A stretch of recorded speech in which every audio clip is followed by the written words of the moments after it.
এরারপাড় থেকে মানিক ভান্ডার বাজার পর্যন্ত 208 নম্বর জাতীয় সড়কে বেহাল অবস্থার কারণে মঙ্গলবার সকালে ব্যাপক যান চলাচল বিপর্যয় দেখা দেয়।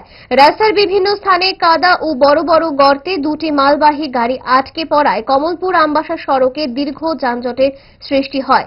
ফলে অফিসে যাত্রী, শিক্ষার্থী সহ সাধারণ মানুষ চরম দুর্ভোগের শিকার হন। স্থানীয়দের অভিযোগ, দীর্ঘদিন ধরে রাস্তার অবস্থা শোচনীয় হলেও সংশ্লিষ্ট কর্তৃপক্ষ সংস্কারের উদ্যোগ নিচ্ছে না। ঘটনার পরও যান চলাচল স্বাভাবিক না হওয়ায় ক্ষোভ প্রকাশ করেছেন এলাকাবাসী। দ্রুত রাস্তা সংস্কারের দাবি জানিয়েছেন তারা। কি হয়েছে কত? সকালে আইসি লঞ্চন থেকে এখন তো রাস্তা খুবই খারাপ, মানে যত সকাল করে রাস্তাটা ঠিক হওয়ার কিছু ভালো লাগে। রাস্তাটা খুব প্রবলেম আর কি, বহুত গাড়ির অসুবিধা হয়।